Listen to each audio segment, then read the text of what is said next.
Magical time. It's a magical time for love. For love. It's a magical tea time with Madame Askew. It's a magical tea time with Madame Askew. We're gonna fall in love tonight and be best friends. Woo! Woo! Yay! Woo! Dancing Oh, emojis. Woo! delightful. Dancing Oh, so emojis. fantastic. Yay. Hello, Hello, Grand Madame Arbiter. Askew. Hello. Hello, hello. And hello, everyone. Hello, Lady June Squirrel. How wonderful to see you. Thank you for joining us tonight for Friday tea. And happy Valentine's Day to those who Happy celebrate. Valentines to all, in fact. Yes. It is Valentines. That's a Yes, it is. important, it's an auspicious day. It can be. Grand Arbiter. Oh, hello. Hello, KL&M. Sparkle Heart Nonsense. That's We us. are Sparkle Hearts. This hat is from one of Madame Askew's most popular hat making tutorials. Thank you, It's Grand a Arbiter. beautiful little hat, and I love it because it is a symbol of my two best friends making a sweet baby angel together. Oh, yeah. Because the bedazzling done by Eve Riot, right? Or was that No, you? I did the bedazzling on this one. But I made one for Eve, and they did their own bedazzling on theirs, and it was really spiffing. They did such a gorgeous job. Theirs is really like elevates the whole project. I actually need to redo this tutorial because, of course, as we have learned in recent months, our amazing cornucopia archive of videos on the Book of Faces is mostly inaccessible. So all of those old tutorials that I did in the past, I will probably just start redoing them again because Or no one can find them.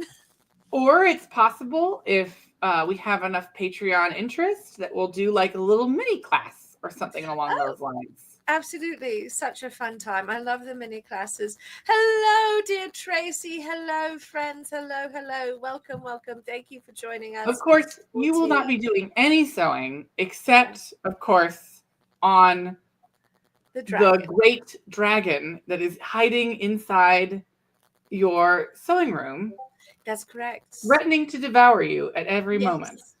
Hope springs eternal. I still hope to have it done by Wild West Con, although I think the odds are long. Um, and uh, and so we may not have it available until WorldCon in the late summer. But I'm chipping away at the big project and making progress. Well, I've Uh, seen the pleats and they are pleating. The pleats are pleating. the pleats are pleating. So yes, I turned 9 yards of silk dupioni lined in 9 more yards of um, silk organza into 3 yards of pleats. It's always fun. Whoosh! It disappears. It goes from so much. One of the things I always find very funny about doing the pleats is that I have this huge long thing that's like stretching across the room, and by the time I'm done, it's like this tiny little packet of fabric that takes up almost no space at all. But I also love the way the pleats look, and I think pleats are one of my signature treatments that I do very often, especially the knife pleats. So I was very happy to be adding those to the dragon. Well, they're not just knife pleats, they're nice pleats. They're nice pleats. Pleats, and thank you. Thank you, Tracy. And thank you, Lady Juneswell. The class I think will be interesting to new followers and new friends. And maybe we will do a little a mini hat class sometime this summer. Yeah. We are doing a bigger West Kit class that I'm working on scheduling right now and writing up, that I hope to be able to announce at the end of March with all the dates and the information. It'll be a lot like the corset class in terms of scope and challenge and length of time, because actually making a West kit is almost as complicated as making a corset, but there's less metal in the West kit. So Unless it's they're for me. unless they're for you, and then they're full of metal. Well, you So, have metal and vigor to oh make them. yes, yes. So Um, Grand Speaking Arbiter. of which, we are Hmm, getting ready for Wild Wild West Con. that's correct. Very exciting stuff. Things to look forward to, of course, is uh, what we're calling the steampunk triathlon. Yes, The I love that. the steampunk, that's splendid teapot racing, Western territorial tea dueling, and of course, combat dueling will all be present. Yes, But we in love addition, we will, of course, be hosting the drag show. Get your tickets fast. They do sell out. yes, And once they're gone, yes. they're gone. And you must live a life of sorrow and despondent despair, Oh, and it's so knowing no sad. light and love in your heart, scrished out. I'm just saying, people who get dates to the burlesque show. Right? No, and we have such a wonderful time at the burlesque show. I just love everyone who's involved in it. The wonderful producer of the show is our dear friend Freddie Prince Charming, and he creates an incredible burlesque and drag show. And of course, our dear beloved Eve Riot is one of the performers, so we love being there. Oh, Tracy Riot. asked Oh, the $1 million question: any new panels this year there's at two. Melbourne? There's two new panels. The first panel is going to be Madame Askew's Fashion Plate Review, Hallows Eve edition. This is a new panel type that we're trying out, where Madame Askew is going to compile a bivvy of historical photographs, fashion plates, and other sundry historical memorabilia, specifically about Hallows Eve. It could be greeting cards, it could be fashion plates, it could be photos. It's anything that her heart desires. She will bring it to the table and we will discuss it as a group. Yes. Yes. The description reads: join Madame Askew and the Grand Arbiter as they analyze, review, and improve historical Halloween costumes. Be amused at the creativity and gumption of these historical cosplayers. Yes. Yes. So it'd be really fun to look at how things change and how they've stayed the same, what continues to be deeply popular I over the suspect we last. will see at least one sexy cat. Oh yes, we must see at least one sexy cat, because they love their cat costumes in the 19th century just as much as we love them in the 21st century. So absolutely, there's some fun cat costumes out there from the historical past. So it should be a gay old time, Grand Arbiter. It should be. In addition, speaking of which, we will be doing Weirdo Queerdo's horror movie survival guide. That will be Ooh. myself, Madame Askew, Eve Riot, and our friend Charles Mason are all going to get together and talk about how to survive a horror movie as a minority. That's right. How do you survive that horror film when normally you're one of the first to die? So be a good girl. It'll be a good conversation. Hello, Broderick. Oh, how lovely to see you, my friend. Thank you, everyone, for joining us tonight for our Friday tea. Of course, we are talking about what's coming up at Wild West Con, but we just got back from CONpossible in Atlanta with our dear beloved friend Gail Carriger and many other dear friends who were there. We got together with our old chums, Jason and Hex, the delightful musicians behind the Gin Rebellion and the Coffin Nails and all sorts of musical Coffin breakers. Coffin breakers. Breakers. Thank you. Coffin nails is a different thing. You are correct. The Coffin Breakers. Yes. Ooh, I love this. Tracy says, how to be a final girl from the beginning. Yeah, that's She's serving Final Girl. She's serving Survivor. She's Yes. serving will be in the sequel. Yes.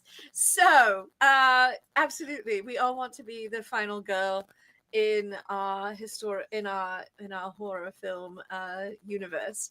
So, but yeah, we just got back. We had a wonderful time. I think we're both a little bit fatigued, which is normal after doing a convention, but we're throwing ourselves back into We can't activities. abandon you. You're longing. We can hear your longing from here, from our locations. Yes. And it's Valentine's Day, so you should know that we long for you also and esteem you with all of our hearts, and we're so happy to be back. I am so delighted to have a very full weekend ahead, actually, because not only do we have our Friday tea tonight, where you all are, but tomorrow morning I have my special interview, Sip the Tea, with the delightful Emily Vincent, the wonderful game designer behind Pirates of the High Teas, which is coming out soon. And on Sunday, we have our monthly book club where we're reading the delightful Tristan Strong, Punches a Hole in the Sky by Kwame Mbalia. And it's one of my favorite little books. And so I'm very excited to discuss it with all of you. Definitely a steampunk adjacent read rather than like a classical. Sometimes it's important to do the adjacent reads, though, right? Because the steampunk doesn't exist in a vacuum, and all of these things are informed by each other, right? Absolutely, absolutely. Oh, and Arthur Peacock just finished the book yesterday. Fantastic. Hello, you get an A+, Argent Peacock. Hello, friends joining us from Twitch. It's so wonderful to see you. Thank you for being there. And thank you to our wonderful group of friends on the Tube of You. We're so happy you're here and joining us for our Friday night. Grand Arbiter, it is Valentine's Day, and we have never hosted a virtual tea party on Valentine's Day. That can't be true. Is that true? I think it's true. We've never done this before. Normally, it's not on a Friday night, first of all. Normally, our tea does not fall at the same time. And then also, at this time of year, we're often traveling at a convention or what have you. It's true. All the dates are very strange this year. Right. So it's just a beautiful serendipity that we happen to be on Valentine's today and that we get to spend time celebrating with each other and with all of you. Grand Arbiter, you and Lord Aspland do not usually engage in dramatic, flamboyant, excessive celebration of the day, as I recall. No. So Lord Aspland, as part of our dark pact, the blood pact, of course, the compact, the contract. Yes. I think it's very nice too. I think it matches nice. I think it looks nice.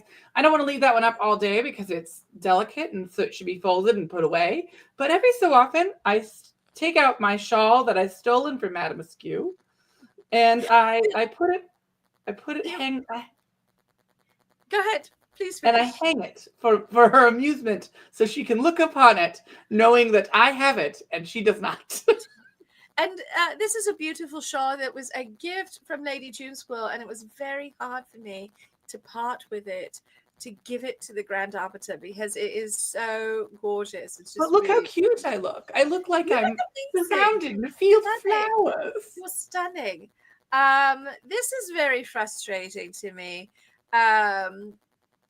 Because it is, well, you know what? I don't have anything nice to say about that, actually. That's where I'm at. I don't have anything nice to say. I would say have more open minds and be more imaginative. It is called the Steampunk Book Club. So just by nature of the book, and it's not like there's that many new steampunk books coming out. They're not like grinding them out at the store, right? No, they are not. They are.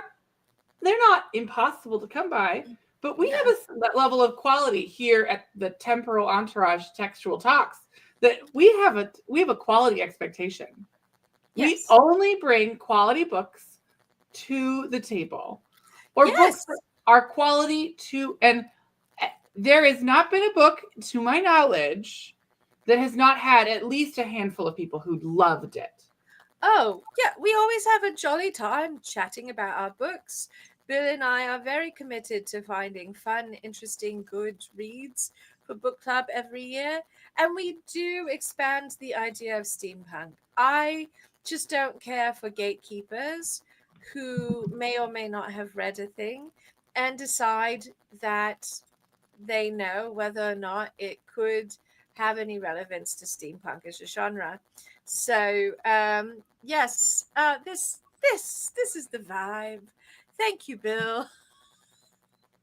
I mean, I'm also of the opinion that like all of this is all very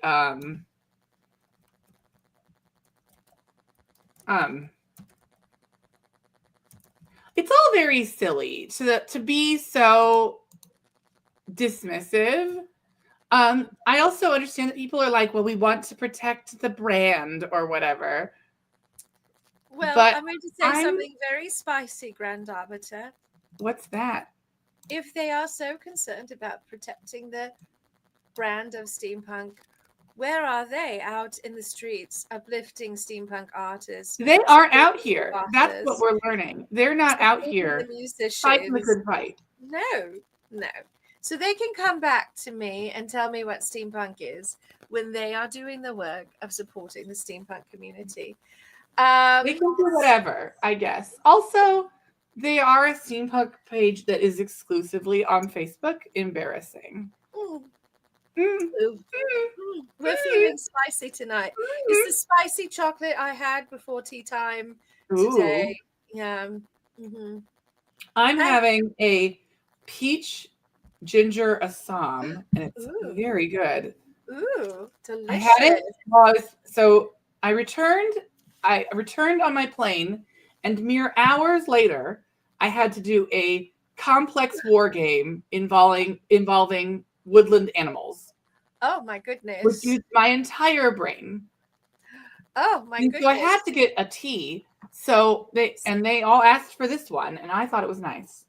Ooh, excellent choices. Perfect tea. And speaking of tea, and speaking of spicy chocolate, and making excellent choices, everyone, there is a sale going at TeaPunk Teas where it is 20% off chocolate infused teas until tomorrow. So if you want to, like, I don't know, stock up on a little stock up. You don't know what's going to happen in the future. I'm just saying, if you're going to hoard anything, don't hoard toilet paper, hoard tea. Yes, and also absolutely, the Grand Arbiter was playing Roots. Yes, I was playing the Badgers, which are an interestingly complicated character class to play. Yes, they're like the what's it called, the not the Illuminati, the Caffeinati? No, they're like knights, but they are Knights Templar. They're like Knights Templar. They're like reliquary knights. They're trying to collect all the relics that have been scattered in the forest. Oh my goodness. Wow. And they can do battle quite well. They can do battle. Do they have swords and tabards? They have spears. Spears. Oh my goodness. Yeah. Spears are a more common knight weapon. Oh. We've got some other fans of Roots. The expansions are very good. Lizard Cult dominated the game, and eventually the rebellion won out, striking us all down. So it got close near the end, but the rebellion squashed everybody with their ability to build bases. Yes. It was great. That's the lovely. Woodland Alliance was victorious. I was a little annoyed because it was so close, but I don't always play to win. I play to get close. As long as I was a contender, I'm fine. The Marquis de Cats the cats that are trying to gentrify the forest, they got blown out. They had a bad time. The kitties got messed up. The poor cats got messed up.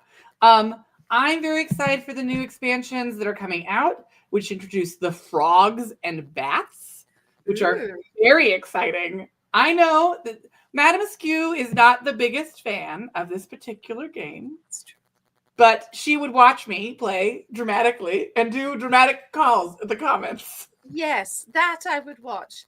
Also, on a different note, thank you, Argent Peacock, for the kind words about book club. I don't think we can all like all the books, but Bill and I do try and make sure that we bring fun, interesting, good. That's just the nature of the diversity of the English language. There's just so many different books, and not everyone is going to be for everybody. But the point is to make the diversity. And Tracy's like, the game is named Root. Root. Root. Root. The game is named Root. And it also, if you are really into woodland creatures, Redwall type stuff, there's also a TTRPG of Root that you can also play. And what's really kind of neat to enjoy that. What's interesting is there's like a little crossover where you can use your 3 games of Root to define what the world looks like in your game. Ooh. So you play the board game 3 or 4 times, and then the end state of the game informs what the world is like for your characters in the Root game. Ooh, fun. Interesting. I just thought that was an interesting little tidbit. It is. And I like this from KLM. Is going to start calling their collection of trinkets their relics now, and dub themselves a reliquary knight. We knight you, KLM, as Knight of the Reliquary. You can now tap and sacrifice to forests and plains and find any land you'd like. Very exciting. I am making a Magic the Gathering joke for those who are into it. You don't need to know, but I do. You know. Oh my goodness. So we do love board games. It's one of our favorite ways to spend time. Madame Askew is mad excited to play Finspan. Oh yes. The desire in her eyes. She just wishes to immerse herself in the ocean and become one with the fish. That's correct. That's correct. Also, you've made a friend, Grand Arbiter. For sure. I am always making friends just like you every day. An alliance of the magic. I am very, very funny for people who are into Magic the Gathering. Sometimes I'm funny for other people. So I do not really grok Magic the Gathering. And in part that's because I don't grok Civilization. Oh, yes. We all have strengths and weaknesses. Yes. But I was it's fine. Anyway, I love this. Yes. Finspan looks so good.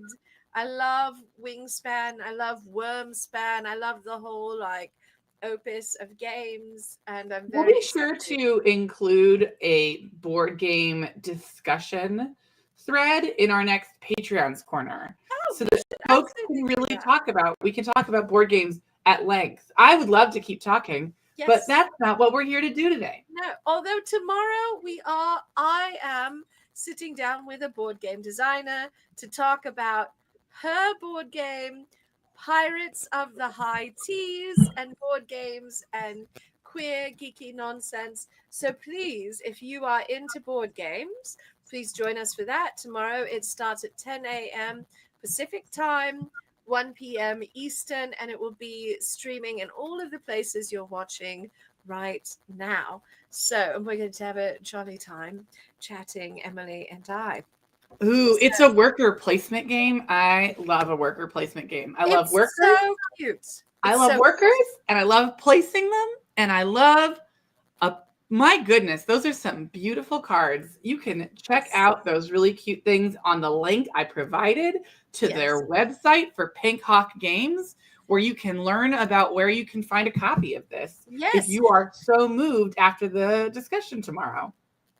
It's also, not only are we like worker placement Grand Arbiter, but when you play this game, you are putting together the perfect tea party to please the pirate captain of your pirate ship. So it's tea and worker placement. It's all the things you love. I'm stoked. I'm stoked to play sometime soon. Yes. So but that's not what we're here to do today. That's tomorrow. Be sure to be up bright and early with Madame Askew. She will be emerging from her sewing tomb. That's correct. Really, what happens at night when we're at this stage in the game where Madame Askew's frayed at all edges trying to sew up a storm. At night, when we need to tuck her in, we wrap her up in silk organza, put a little bow on it, and then we just set her in her bed, and then she emerges like a butterfly in the morning. That's right. So again, all right, Grand Arbiter, but why are we here tonight? What is our Patrons Corner topic of the week as voted on by our wonderful Patreon community? Well, we decided that we needed to talk about romance. Yes. So we had several different options. Yes. However, the one that was selected, oh no, I'm blurry. Why are you doing this? It's for the drama. The drama of, we are going to be talking about tropes that Madame Askew and I do not go for. Ones that we think are romance tropes that we are like, what on earth? Why is this happening? This is ridiculous. This is bad. So during our wonderful panel that we did at CONpossible with Madame Gale, we talked a lot about tropes. Most of you are very avid readers. We love to read. We love our fellow readers. And you will find tropes in all sorts of kinds of storytelling and fiction, whether it's books, to comic books, to movies, to serialized, moving pictures on your little box in your house. There are tropes in all of our stories, and they are very powerful. But romance as a genre loves to make certain you know what tropes you are getting in for. It's sort of part of how we categorize. It's the arrangement of romance. It's the contract of the book and the author and the audience. But as much as you may know, lots of people talk about, oh, these are the tropes I love. I'm really into these. And you can also find all sorts of wonderful reviews and websites and lists where it will help you find books that are exemplars of the tropes you're into. There are some tropes that are like red flags, or they just are not your cup of tea. They're not for me. They're not for me. They might be for other people. They're not for me. And if you have like a more interesting, in-depth conversation about tropes as concept, yes. At Madame Askew and I did a really great panel with Gail Carriger at CONpossible that is recorded and is in this YouTube. So if you finish this live stream and you're like, I want to know more about tropes, you can just join us in that little video and catch up on what happened at CONpossible. Very exciting. So it was a great panel, and we really got into the idea, the trope of the found family, but we also had a little bit of discussion on what tropes are at the beginning of that panel. But today we're going to assume you essentially understand the idea of a trope, which is just like a little story flavor. It's a narrative device. Yes. And we're just going to dive in and talk about some of our least favorite romantic tropes. Grand Arbiter, did you have? I stole a list from the internet. Oh, you stole it from the internet. Ooh, we love stealing from the internet. I am looking at a list on the internet and I am picking some out. I'm going to start off because I have some strong feelings. Okay, good. But I think we should start off together because I know the one that's the most common that both of us are not a big fan of. Oh, It's I mean, arguably the most common trope in young adult fiction. okay. The love triangle. Oh, the love triangle. Yeah. I find it to be a little Oh, I don't I don't like the love triangle. I no. generally find the love triangle to be frustrating because Yes. it means that you have this third character that like is pretty well established, but then you abandon them at the end. Yes. Like you Or build the up this third character to be like, oh, they could be, but then they get married off to some random side character who has no character development and has no explanation of why they ended up together. It's you gotta either you have to kill the secondary love interest, he has to turn evil, or you have to marry him off to some stranger. well, so one of the things I hate is that sometimes this trope can also morph into we've built up this character, they're really lovely, and then we make them have a face heel turn, so they become a villain for some Yeah. arbitrary reason too. I hate that iteration, and I'm at this point in my existence where I'm like, I understand some of the pearl clutching and some of the like concern and the we cannot follow this trope down to the happy ending it could have, but The I like polyamorous happy boy ending, happiness ending. yes. Why wouldn't we have that ending? That So seems instead, like the I best like a possible wide ending. choose. I want a wide choose, or as Subgothius says, the polyamory could have avoided all of this drama. Right? Why choose? Just it's a romance. It's a fantastical. No one has to worry about their busy social calendars. They can just be happy And together. it's just great. 3 is a very manageable number. Like that's a very manageable. Just one more. It's just one more. What's Right. one more romantic partner? What's one more? No. And I have been right. Oh, we've got some great, like Iron Widow does do this. It's right. kind of Yeah, yes, absolutely. this is one of the weird things where it's like the love triangle in Hunger Games is not a real love triangle exactly, but it sort of feels like shoehorned because Yes.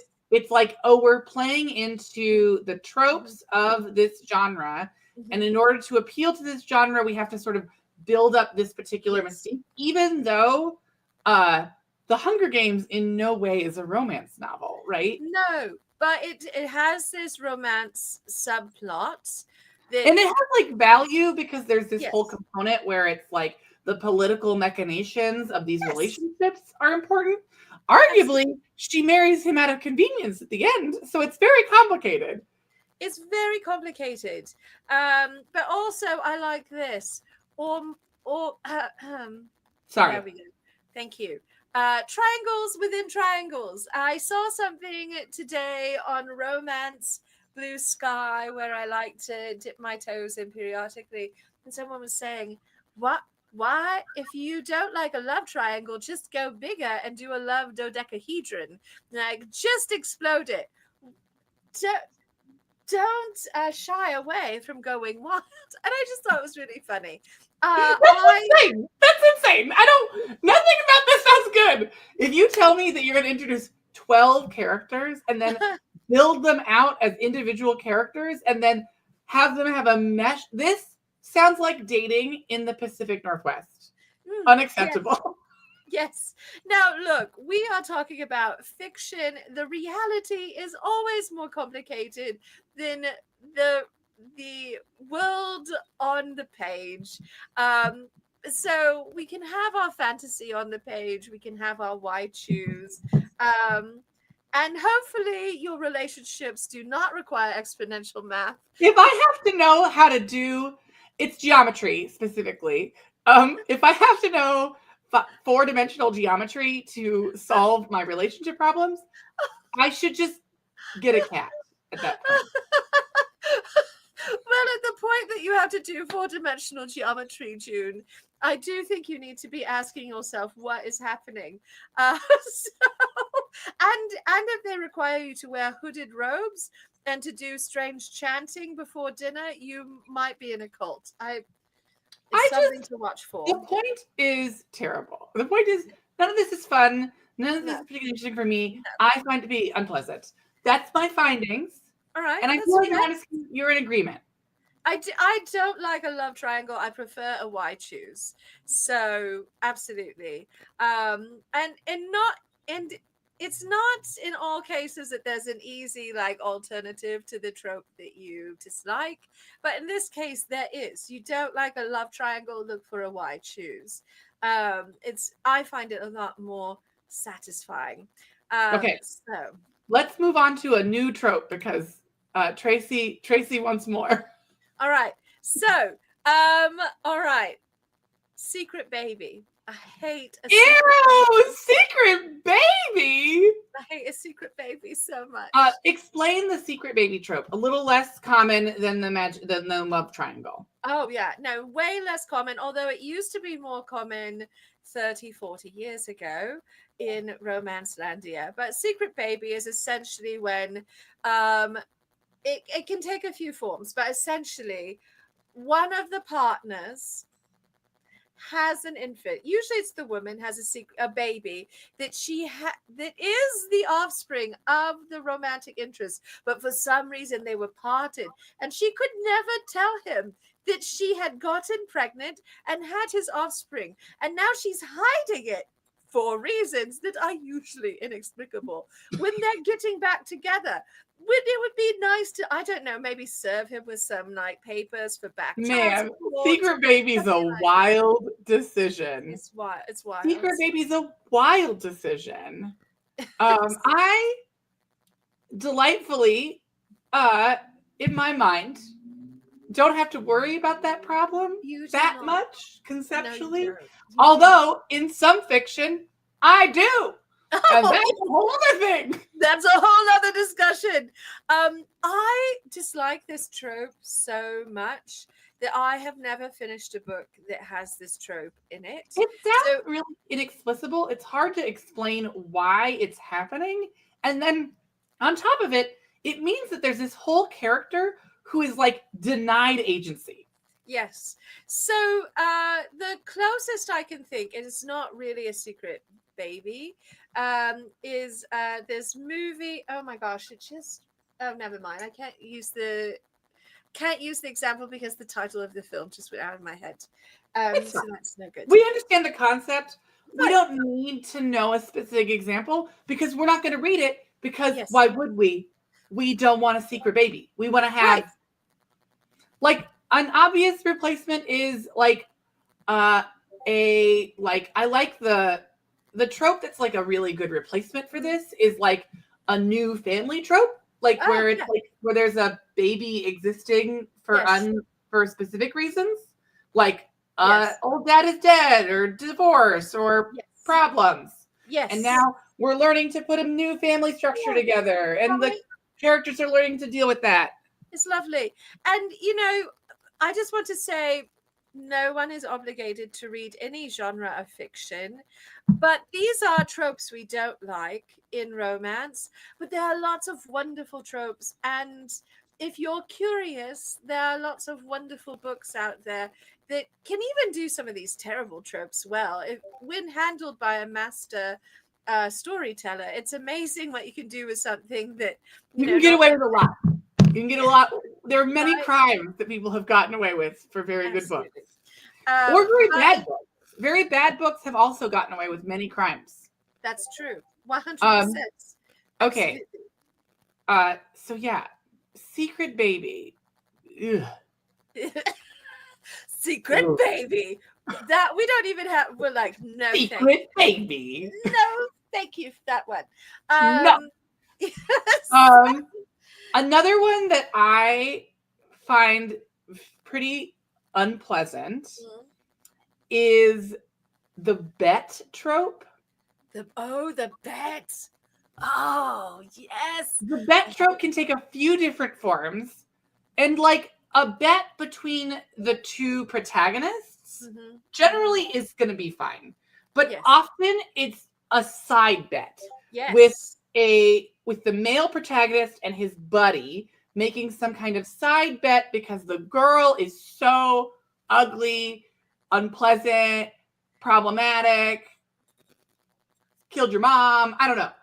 Doesn't matter. But it's this Right. side bet is so like deeply cruel and breaks this Yes. trust point. And you know that the side bet is going to come up as like Right. their make it or break it moment. What's that thing called? The misunderstanding. The misunderstanding. Mm-hmm. But it's such a blatant choice being made Yes. that it's sort of like, how could it be a misunderstanding? You made a choice to do this thing to a person that is cruel and terrible. Now, Yes.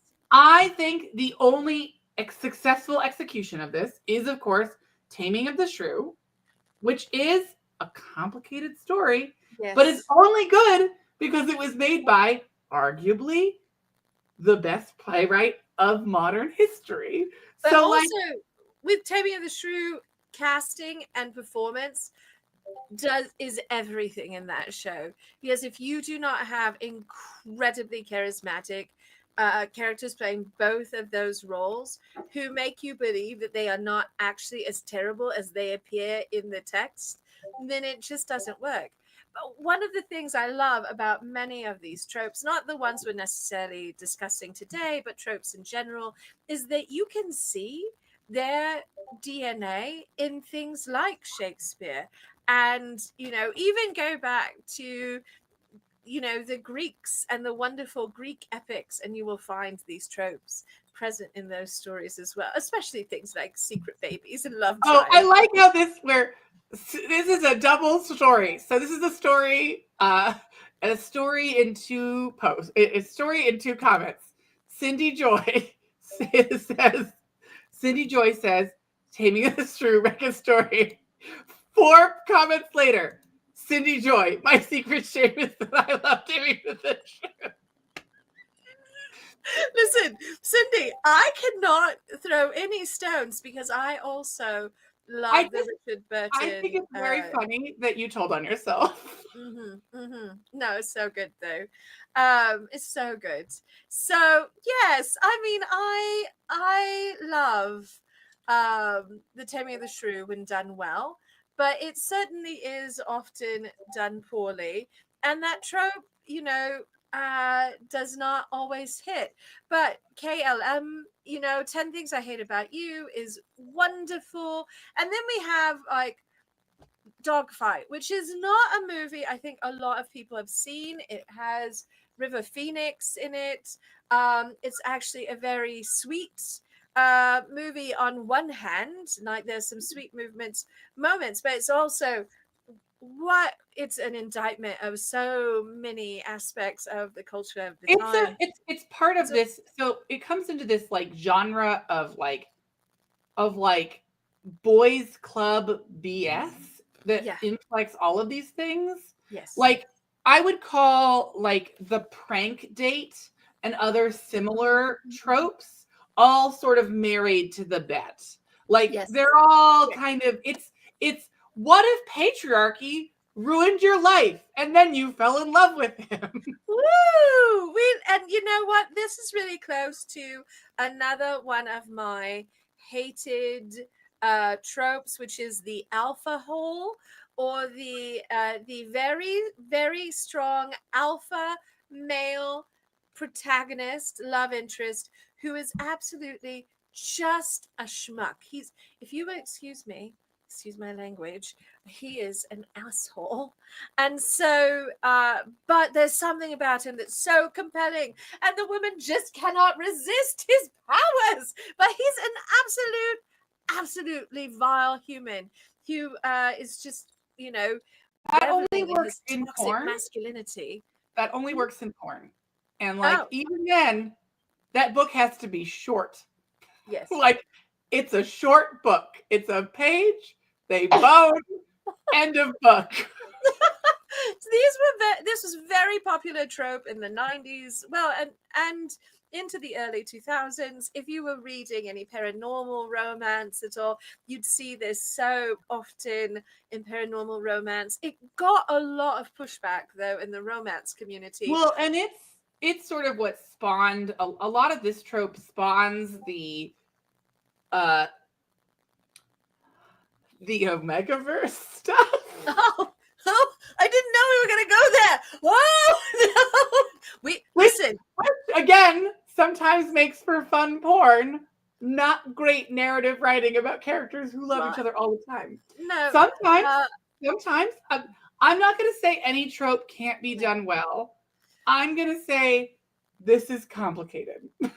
Yes. Yeah. Oh, and yes, Tracy also. I hate when this happens. This is a DNR for me. Do not read. I won't. If I know that that's part of the book, I just won't. I will not read it. I certainly won't finish it. So, so one of the things that I love that has come out of this trope, the alpha hole, is that we, as a reaction to it, we got a lot of cinnamon roll, beta, beautiful, soft male romantic leads, and then if you push into queer romance, there's even more of that, and it's just absolutely delightful because I love a cinnamon roll. I love that sort of soft, sweet, romantic interaction where the partner is very supportive and thinks that their romantic interest is everything that the cat's pajamas. And so that's really, I think that's so delightful. So yes, I love the antithesis of the alcohol. I love a cinnamon roll. And we've got a couple of like little comments like Professor Lyle. I actually think Professor Lyle's more competent than Cinnamon Roll, but that's a whole other ball of wax. I like it. I mean, they're mentioning that Professor Lyle is literally a beta. He is literally a beta, though. He is absolutely a beta, and it's delightful. So I love those sorts of romances. They're wonderful. There's a great series about these gay school teachers finding love. They're modern romances, and if I can remember the title, I will throw it out there. But I love. You can find them. There are lots of them, and they're fantastic. So, yeah. That's so. I hate Moving away from the alpha hole before we fall in. Yes. I want to talk about like a network, another network, because we've been talking about like the patriarchy network, which is all of these things that are like patriarchy is in play. That's what I would describe it. These like a big part of what makes these work. Before we move on, I would love to hear you define it because you use it to describe literally every human person you've ever met in your whole life. No, so not everyone. Not everyone. Okay. So anyone you like. If you like them, they're a cinnamon roll. That's right. Except for you. You are not a cinnamon roll. You are too spicy. You're a burnt marshmallow. I don't even think I'm that, but moving forward. So a cinnamon roll is a character who's sort of soft and very loving and supportive. Just like a cinnamon roll itself is soft and delicious and tasty and has just enough spice to be interesting. I like that that's your definition. That is not the official definition. Oh my goodness. The cinnamon roll trope comes from an Onion article, actually. Oh, we love the Onion. So it comes from a specific Onion article that says, cinnamon roll, too good for this world, too pure. Yeah. And it was taken up as the sort of model for this character who is a good, sweet, supportive, kind person who is too good for this world. I just said all those things. I didn't have the too good for this world part, though, because Cinnabon exists and we can go get cinnamon rolls. And so okay, I believe in the access of a cinnamon roll in your life. Okay. Well, with that access involved, yes. So I wanted to move on to like another network of tropes that I find pretty frustrating. And I am not a big fan of like a number of the proximity tropes. Oh, interesting. Okay. But very specific ones. So Because I sometimes love a forced proximity trope. So, I don't love a arranged marriage trope. No, I'm not. I don't this, love an typically. accidental pregnancy trope. Oh, no. I don't love a sort of marriage pact, power dynamic proximity relationship. So like your relationship coach or your matchmaker. So you're kind of like your like proximities that are unbalanced or are based on an like a non decision that you made. Right? So if you choose to fake a relationship to do something, that's different than an arranged marriage situation or an accidental pregnancy or all these other things where you making this choice to go into proximity was a choice. But where it's like not a choice, it becomes less attractive. I agree, KLM. I don't typically like a modern arranged marriage. I will enjoy them in certain contexts when they are handled really well. Historical fiction, fantastical fiction, speculative fiction sort of scenario. But again, they have to be handled really well. And I think there has to be this moment or this space for the characters to acknowledge we're in this scenario, we're in this situation we didn't choose for ourselves, and we're going to spend the book or whatever developing a relationship and getting to know each other before we commit personally to this arrangement that we've been forced into. And I can really enjoy that sort of forced proximity situation. I have a weakness for like only one bed, trapped in a car, having to like carpool together because of reasons, kind of. I mean, those are fine. I think that I look again, I'm making a distinction here that not everyone makes. There is romance novels, and then there's erotica. Oh, and no, a lot of people make that. Is important. Yes. Because they are sometimes bunched all together as smut books, and that is not accurate to their like usage or how they're consumed. Yes. Right? And so like some of these tropes are fun from erotic points of view, but are less fun from a romantic point of view. Yeah. So like power dynamic stuff might be fun for an erotic narrative story, particularly one that's not based in any kind of like, we don't care about these characters that much. It's mostly just about them boning. Yes. But the second we're like, we want to care about these characters, we want to have a robust story, all of those choices about the power imbalance become consequences. Yes. Well, and I think that's part of why you can have different tastes in tropes that you like in these sorts of novels, and some things are going to be not for you personally, but your friends might like it.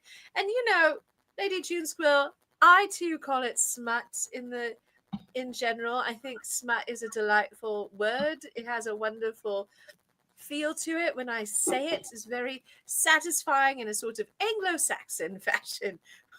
Sometimes I want that in a word. I think it's important to make that distinction though, because we have books that are just happen to include gay people being flagged at the same level of smut as like they just happen to have gay people in it.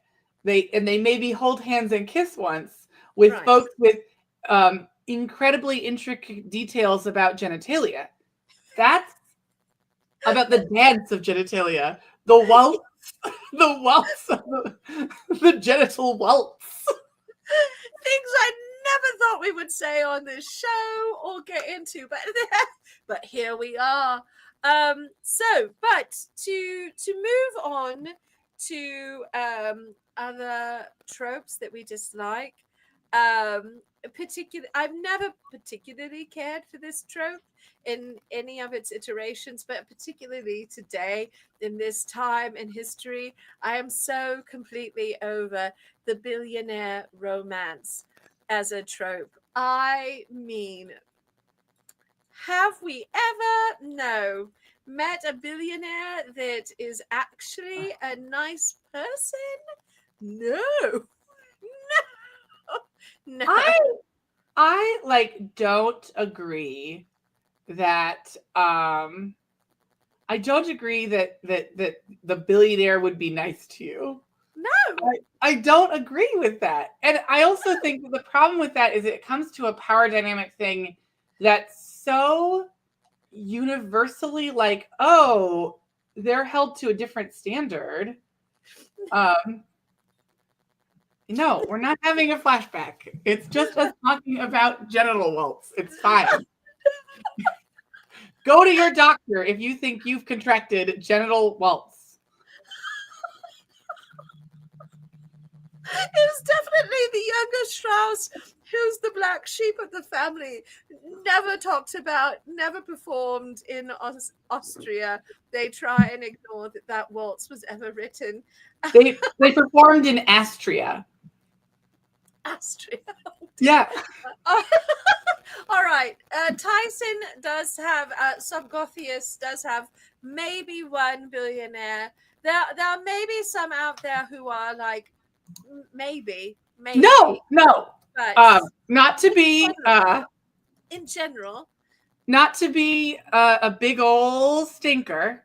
So sorry, but there is no justice if you have that much money. It's impossible to make that much money ethically because no one needs that much money. A billion is with a B? That's too much money. No one needs that much money. In the history of the world, no one has ever needed that much money. If you have $1 billion, your ethics are effed. You can hear it from me first. Romantic bureaucrat, the Grand Arbiter, says your relationship has an unbalanced structure and will be messed up because $1 billion with a B means bad things. B stands for bad. No, it is very hard to have an egalitarian dynamic in a relationship with somebody who can buy countries. So... No, if you can buy and sell your employees, you are too wealthy and cannot have you do not get a beautiful romantic story. No, I agree. No, I am salty about it. It's terrible and I hate it. And yes. I wish only the illest of wills. So neither of us are keen on that trope. No, we do not like it. It's also like, just so much a power trope. It's just power represented in cash. It's the same thing with a vampire trope. It's the same thing with all these other tropes. It's just the representation of cash is so much worse than a vampire. You could date a vampire. The worst they can do is kill you. The worst that's not the worst thing a billionaire can do to you by like a huge long shot. A billionaire could kill you, your whole family, your whole family's family, and destroy your bloodline for 1 million years, ensuring that the suffering that a billionaire could create is so much greater than any vampire could ever have that I would rather get murdered by a vampire than even risk dating a billionaire. A billionaire with a B? Madness. Madness. I definitely opened up a whole box. Pandora's box entirely. But I had to fix my hair. I got too excited. I have rarely seen you be so overcome, Grand Arbiter. I have to say, though, I like a vampire romance, so I have no quibbles, no qualms there. I'm like, lived for 500 years, I mean, we'll figure it out. The real deal is how old is the mate? Because if the mate is 17, I have questions. But like if the girl's like in her mid-30s or like, so one of my favorites is Grandma Vampire. where it's a grandma aged person and the vampire. So because they've aged, they've changed their tastes. Yeah. So they're like, oh, well, this 60-year-old woman seems like really my vibe now. Yes. Also, Arjun Peacock, I absolutely have no qualms. I was nursed and weaned on vampire fiction as a young goth, and so I love all of it. And I have not met Asterion, but I'm certain that I would find something to love there too, because Oh, the voice actor. You're going to yeah. lose your mind. Oh, right. The Great. voice actor is very your style. Excellent. A little Yes. bit stern Oh no. and a little bit like cold, but like Oh also no. very lots of innuendo. Oh no. How delightful. That sounds absolutely my cup of tea. We have a moment for one more before we have to close up shop. Yes. Because I've drank in a pot of tea, which means I must go to the little not a billionaire's room. Not a billionaire's room. I will have to go to the Ronald Reagan Memorial in my bathroom. All right, we have a question though. Who is Asterion for those of us who Asterion is the vampire companion from Baldur's Gate Trace.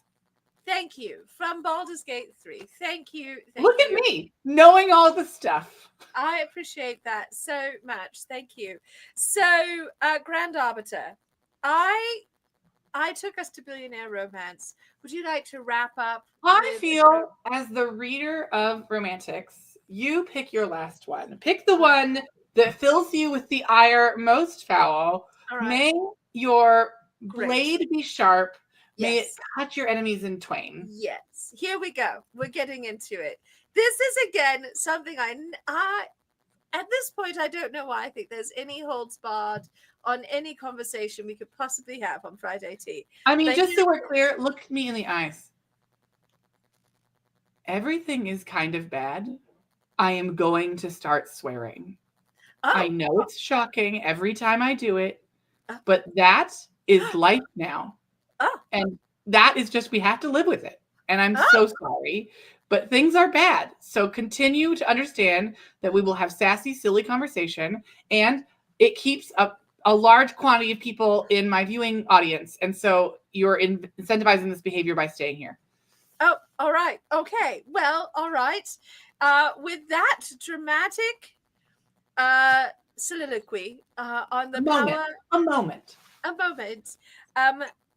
My final one is salvation via the power of the magic vajayjay. I hate it with the fire of 1,000 suns. No one's muffin and razzmatazz is please define this trope in as beautiful language as you can, and give us one example. Good googly moogly. All right, let's see. So the trope is essentially, and it's usually in hetero romance, so it's usually a man and a woman situation, and the woman's vajayjay, her muffin, her little biscuit between her legs, is so powerful that it can bring a sociopath, a monster, a vampire doomed to eternal torment back from the brink simply with touching her pearl, as it were. And one time you might be like, oh, this is interesting. After a few, you're like, no, this is the most absurd thing I've ever read. And like, I think that the Black Dagger Brotherhood by Sheridan Kenyon has a little bit of this vibe. Buffy's a little bit No, Buffy's a reverse. She's a reverse, because if you touch her pearl, then you're going to be cursed. But well, it's not hers. It's that specifically Angel, if he has any moment of happiness, will turn evil.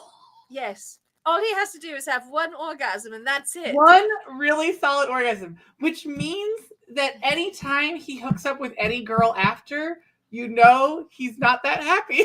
No. He's just phoning it in at that point. So I dislike this. I dislike it so much. I'm not saying that it's always done poorly. Of course, with any of these, you can find But an not through instance the where it's not done through the well, power but of vagina. Angel did no. not get his soul back by the power of vagina. It was not the mighty muffin that restored his soul unto him. It was other weird nonsense in the whole Buffy verse that I cannot. I think it's the witch remember. thing. Ooh, it's a great scene though, because they give him his soul back right as Buffy pushes him into hell. Because she's like, "Oh, you got it back, but I still got to throw you into this hole, or hell will leak out everywhere. Bye." Too bad. Sucks to be me.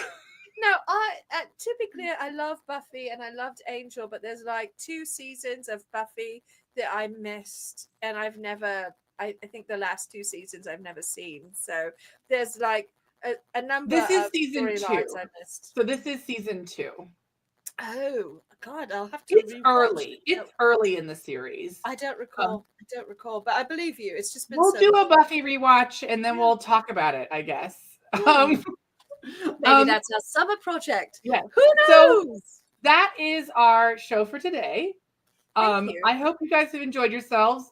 If you are interested in watching Madame Askew play Baldur's Gate 3 or anything, you should write in the comments, subscribe, like us on Facebook, follow us on Facebook, follow us on Blue Sky, yes, follow us on all the social media maps on that you YouTube use and you enjoy. Twitch, please. Ensure to follow us on Patreon, because where are we going to have the money to buy Madame Askew, Larian's beautiful title, Baldur's Gate 3, if we do not have Patreon dollars?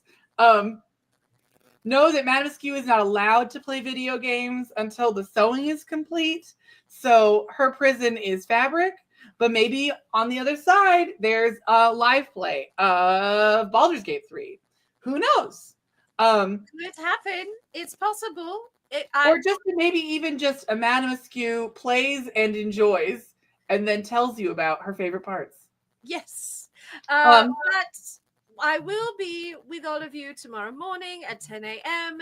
Then Sunday for book club. And then Tuesday night, I'll be on Twitch sewing up a storm. So please join me for all of the nonsense coming up in the next few days.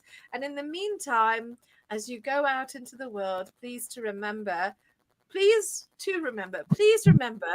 to treasure yourselves as we treasure you, because you are irreplaceable gems.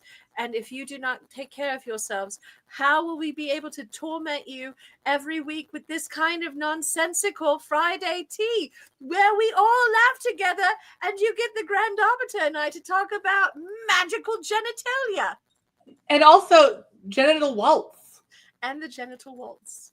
Yeah, who knew that was going to be our conversation tonight? But here we are. Thank you to our wonderful Patreon. That's our new nickname for boning, is genital waltz. Great. You heard it here. You learned it here. Yet another special catchphrase from the temporal entourage. Okay, bye. It's not goodbye. It's see you later. It's the Grand Arbiter signing off. Bye, everybody. Bye. Cheers.